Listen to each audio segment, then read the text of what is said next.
Hello, sixth graders. This is Miss McLean. I just want to explain to you real quick what your assignment is for weeks 5 and 6 for reading. You have another choice board, just like you had last time. This time there's only one choice board. You just have one, and you're going to use these 9 squares for each assignment. Okay? So you've got 2 reading passages in your packet. Let me get this over here. Okay, so one of them says April's super pink moon will be the brightest full moon of 2020. And it's a couple of pages. And then the next one is why tough times can create better neighbors. You've got 2 nonfiction passages for this packet.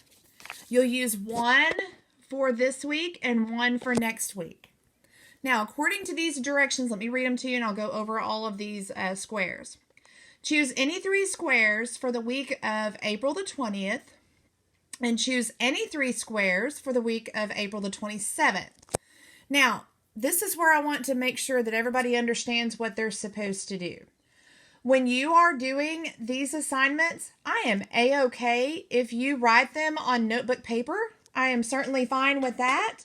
One thing I want to make sure that you guys are doing, please put a heading on your paper. If you do not put a heading on your paper, I do not know who it belongs to. Okay? You guys have got to start doing this. You've got to put a heading on your paper. It's just like we're in school. It's just we're not in our actual classroom. Okay? So remember, your heading is the name, the date, and in this case, I've been telling you to make sure you put the book title. In this case, put the title of the article that you're using. So if you're going to start out with this article, Why Tough Times Can Create Better Neighbors, then that will be your title. Okay?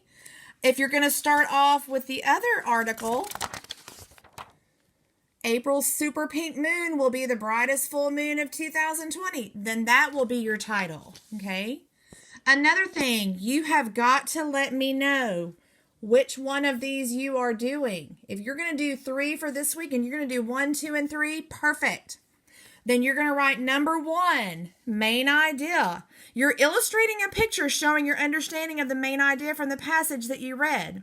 Make sure you include 3 to 4 sentences explaining the main idea. And this has to be in your words. Don't copy it from the passage. Okay, you guys know not to do that. The second one is before reading. Know the KW or create a KWL chart, okay? Remember, a KWL chart is what I want to know or what I know. The second one is what I want to know and then things I learned. This is know, want to know, learned, okay? So don't do it on here, okay? Whenever you're answering your questions, don't do it on this paper. Do it on a piece of notebook paper, okay? The third one is research. After reading the article, what are 2 things from your reading that you could research and find more information about? I'm not asking you to do the research. Just write 2 sentences. One thing that I could research about would be blank. Another thing I could research about would be blank. Okay? Number 4, details. Explain 3 details from the text that support the main idea. What's the main idea? What is that passage mainly about? So find 3 details from that passage. This is where you actually are going to copy sentences from the passage.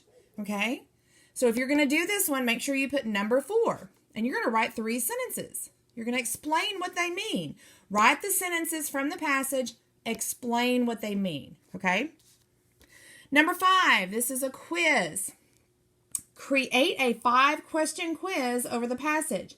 Make sure questions are complete sentences and you need to include an answer key.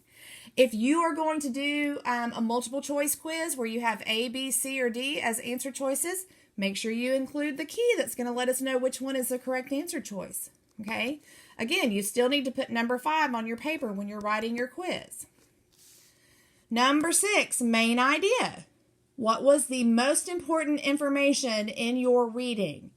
Write your answer in a complete sentence. What was the main idea about that passage?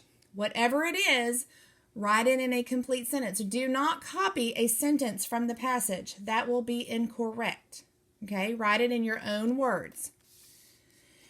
Number 7, text evidence. How can you connect with the nonfiction text that you've just read? Use evidence from the text to support your connection. I'm not asking you how you are alike. I'm not asking you to compare yourself. I'm asking you, how do you connect to this passage?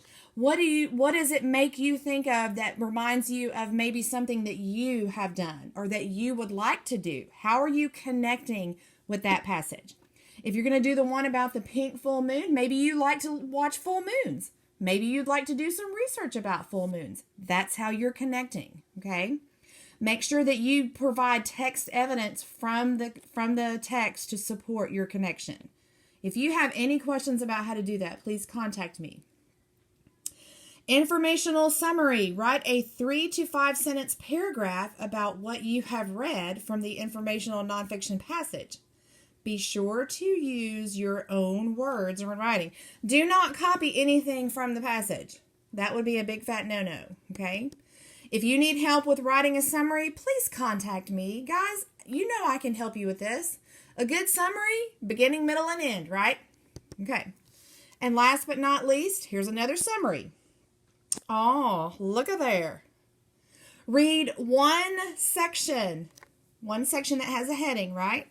Of the story again, and then write a short summary, beginning, middle, and end of just that section. Okay. One of the passages is divided into sections. The other one is not.